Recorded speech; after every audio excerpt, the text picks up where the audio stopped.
Hi, good evening everyone. Our topic for tonight is from the book of Matthew chapter 8 verse 18 to 20. Lumapit sa kanila sa Jesus at sinabi, ibinigay sa akin ang lahat ng kapangyarihan sa langit at sa lupa. Kaya puntahan niyo ang lahat ng mga lahi at gawin silang mga tagasunod ko. Bautismuhan ninyo sila sa pangalan ng Ama at ng Anak at ng Banal na Espiritu. Turuan ninyo silang sumunod sa lahat ng iniuutos ko sa inyo. At tandaan ninyo, lagi ninyo akong kasama hanggang sa katapusan ng mundo.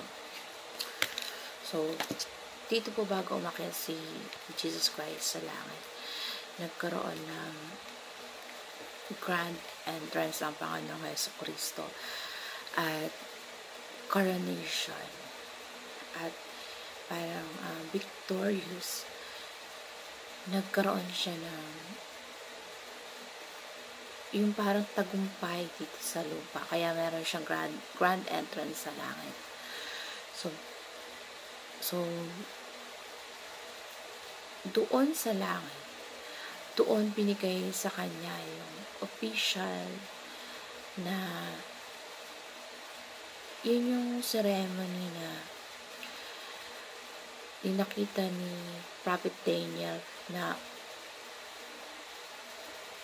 in-approach siya at pinigay sa kanya yung dominion authority na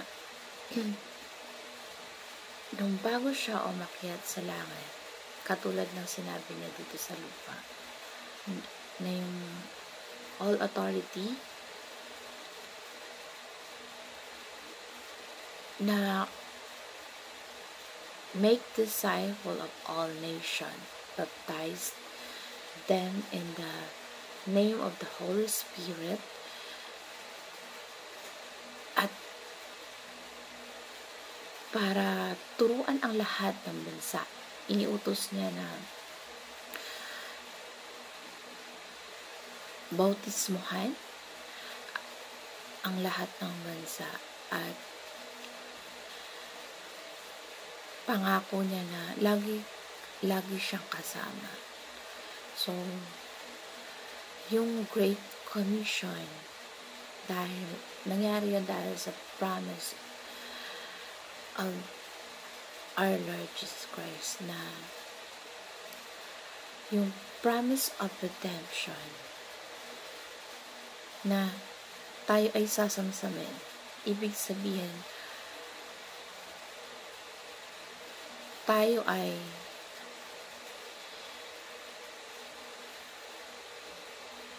i-disciple ang lahat ng bansa na yung foundation nun ay yung promise of redemption na ibig sabihin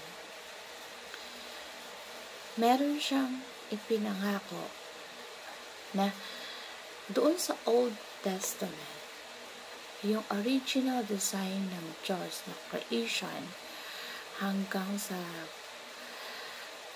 promise of redemption na darating yung Redeemer na tutubusin niya ang lahat ng bansa. Na ito-disciple yung buong nation. So, tutubusin niya ang lahat ng bansa. Yun yung Great Commission na pangako ng Diyos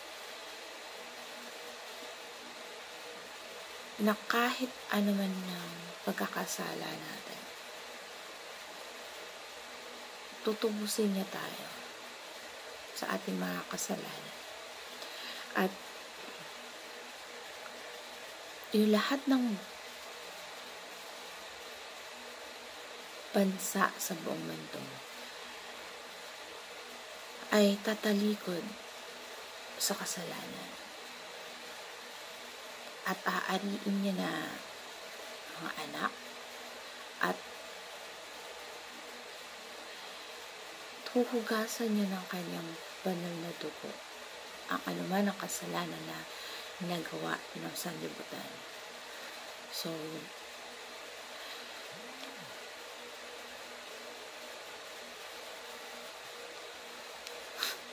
yung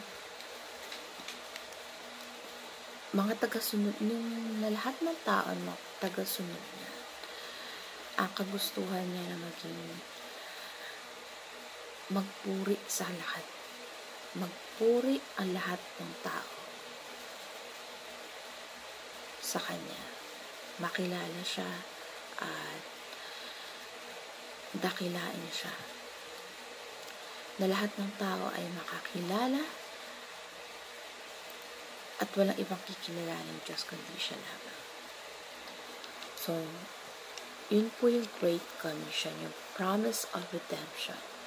Na lahat ng tao sa buong bansa, buong nations, na magpupuri sa Kanya, makakakilala sa Kanya at sa tutubusin niya ang lahat ng mga kasalanan natin.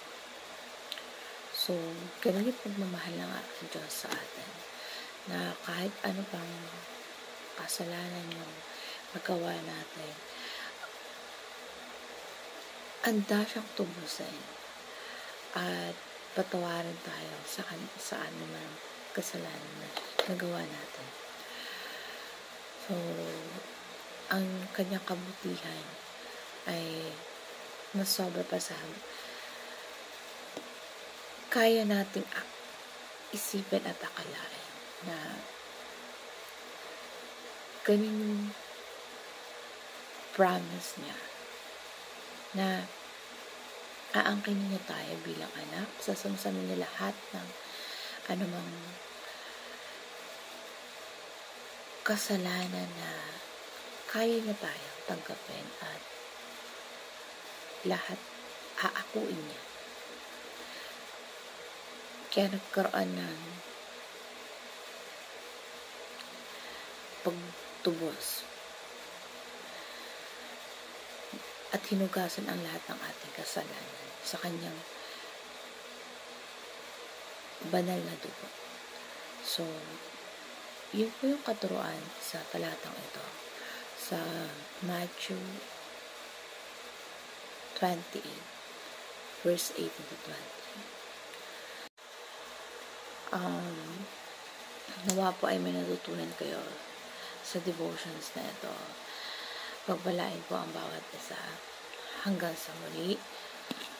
God bless everyone.